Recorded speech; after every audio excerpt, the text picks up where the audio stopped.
안녕하세요. 서아프리카 초원을 섬기고 있는 김양호입니다. 오늘 저와 여러분들이 함께 나눌 하나님의 말씀은 역대하 10장 말씀입니다. 솔로몬 왕의 아들 르호보암 왕의 잘못된 결정과 행동을 살피고 저와 여러분들 자신에게 두 가지 질문을 물어보며 우리의 삶에 적용해 보고자 합니다. 첫 번째 질문은 나에게 큰일이나 심각한 일이 닥칠 때 나는 누구에게 조언을 얻으며 어떤 조언을 따르고 있습니까? 그리고 두 번째 질문은 나는 남에게 어떻게 행동을 하고 있습니까? 특히 나보다 약한 분들에게 어떻게 대하고 있습니까? 여러분들께서 잘 아시는 대로 역대하 10장에서는 솔로몬 왕의 40년 통치가 끝나고 그의 아들 르호보암 왕의 임명을 받게 됩니다. 또 중요한 사실은 다윗 왕 그리고 솔로몬 왕이 다스렸던 통합 이스라엘이 남북 이스라엘로 갈라지는 안타까운 사건이 있습니다. 오늘의 본문은 역대하 10장 12절에서 14절까지입니다. 먼저 오늘 본문을 읽기 전에 배경을 좀 더 살펴보겠습니다. 솔로몬 왕의 아들 르호보암이 왕이 되었을 때에 느밧의 아들 여로보암과 온 이스라엘 대표들이 새로 된 왕 르호보암에게 찾아와서 솔로몬 왕 시절부터 백성들이 해온 힘든 노동 일과 세금을 감소해달라고 요청합니다. 요청을 들은 르호보암은 그들에게 3일 후에 다시 오라고 합니다. 그리고 백성들의 요청을 어떻게 할지 조언을 두 그룹에게 묻습니다. 첫 번째 그룹은 자기의 아버지 솔로몬 왕과 함께 일했었던 노인분들, 영어로는 elders, 그리고 두 번째 그룹은 자신과 가까운 전무 친구들이었습니다. 노인분들의 조언은 백성들에게 후대하며 영어로는 kind하게 대하고 그리고 기쁘게 하고 선한 말을 하라고 합니다. 반면에 젊은 친구들의 조언은 백성들을 더 힘들게 하고 채찍을 더 심하게 함으로써 왕 자신을 백성들에게 더 크게 보이라고 합니다. 저희들이 함께 봉독할 본문에서 르호보암 왕의 결정과 행동이 뚜렷하게 나옵니다.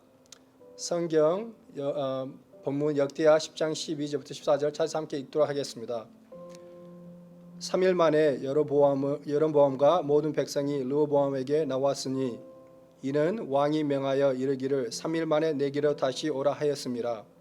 왕이 포악한 말로 대답할세 노인의 교도를 버리고 소년의 가르침을 쫓아 저희에게 고하여 가로되 내 부친은 너희의 멍에를 무겁게 하였으나 나는 더할지라 내 부친은 채찍으로 너희를 징치하였으나 나는 정갈로 하리라 하니라. 읽은 본문에서 적힌 르호보암의 왕의 결정과 행동으로 인해 유다와 베냐민 지역을 제외한 북이스라엘은 르호보암 왕을 따르지 아니하고 그 이후에 여로보암을 왕으로 세우게 됩니다. 첫 번째 그룹의 노인분들의 조언은 지혜롭고 백성들을 잘 섬기라는 메시지이며 반면 두 번째 여로보암 왕의 그룹 친구들은 조언은 백성들을 더 힘들게 하며 자신을 더 내세우라는 지혜롭지 않는 조언이라고 생각할 수 있습니다. 르호보암 왕의 결정과 행동이 우리에겐 어떤 가르침을 들려주고 있는지 함께 나누며 앞으로 두 가지 질문을 가지고 우리의 삶에 적용해 보고자 합니다. 아까 말씀했던 것처럼 첫 질문은 나에게 큰일이나 중요한 일이 닥쳤을 때 나는 누구에게 조언을 구하고 따르고 있습니까? 아시다시피 르호보암 왕은 아버지 솔로몬 왕을 섬겼던 노인분들의 조언을 따르지 않고 가까운 친구들의 조언을 따라 많은 백성들을 잃어버리며 통합 이스라엘이 남이스라엘, 유다와 북이스라엘로 갈라지는 걸 경험하게 됩니다. 우리는 조언을 누구에게 구하고 있는지요? 세상을 상징하는 젊은 친구들인가요? 아니면 하나님 중심을 상징하는 지혜로운 노인분들인가요? 저 자신도 어려운 일이 생기면 세상 안에서 방법과 해결책을 찾으려고 할 때가 있습니다. 세상의 방법이 더 쉽고 나에게 이득이 된다고 생각해서 결정할 때도 있었지만 시간이 지나면 후회되고 본이 되지 않고 덕이 되지 않는 것을 체험했음을 고백합니다. 우리 크리스찬들은 하나님께 항상 의지하며 말씀과 기도로 우리 안에 거하신 성령님의 인도를 받으며 따르려고 힘쓰고 노력해야 될 것입니다. 그럼 두 번째 질문은 나는 남에게 어떤 행동을 취하고 있습니까? 특히 나보다 약한 자분들에게 어떻게 대하고 있나요? 르호보암 왕 행동처럼 하나요? 아니면 예수님께서 저희들에게 보여준 행동처럼 하나요? 저희들이 살고 있는 시대, 사회에서, 직장 그리고 가정에서 약한 자가 강한 자로부터 상처를 받고 다칠 때도 있고 또 생명까지 잃어버리는 것을 가끔 미디어를 통해 볼 수 있습니다. 본문 9절에서 르호보암 왕의 백성들에게 포악한 말로 그리고 그들을 더욱 힘들게 하겠다고 선포했습니다. 그 이유는 백성들이 자신을 더욱 무섭게 여기며 그리고 자신이 더욱 큰 왕이 되고자 한 것이었습니다. 그렇다면 우리는 어떻습니까? 우리 자신을 남보다 더 높이고 큰 자가 되기 위해서 남들에게 상처를 주며 손해를 주지 않고 있는지요? 만약에 그렇게 했다면 우선 잘못을 뉘우치고 회개해야 할 것입니다. 저 또한 하나님께 고백하며 회개합니다. 그럼 예수님께서는 3년 지상 사역하시면서 저희들에게 어떤 행동을 보여주셨나요? 예수님은 이 세상에 자신을 위해서 온 것이 아니고 우리 죄인들을 위한 화목 제물로 오셨습니다.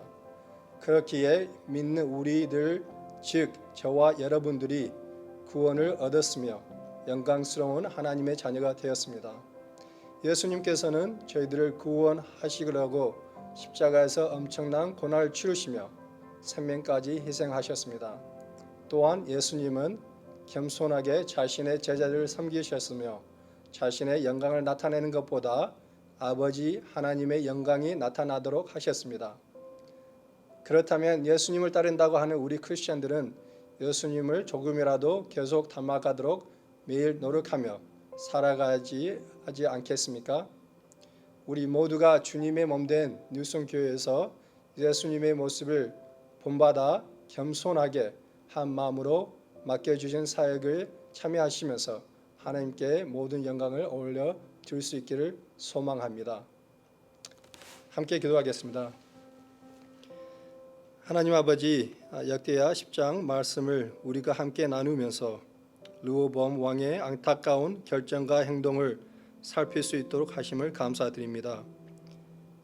저희들이 교회에서나 세상에서나 예수님께서 우리에게 가르치고 보여주신 것처럼 겸손하며 남을 높이는 삶을 살 수 있도록 도와주시고 인도하여 주시길 기도합니다. 그리하여 우리가 예수님을 믿지 않는 분들에게 크리스천으로서 모범이 되며 그들에게 입으로 그리고 삶으로 복음을 전하는 우리 모두가 되길 기도드립니다. 감사하며 이 모든 것을 우리의 주님이신 예수 그리스도 이름으로 기도합니다. 아멘.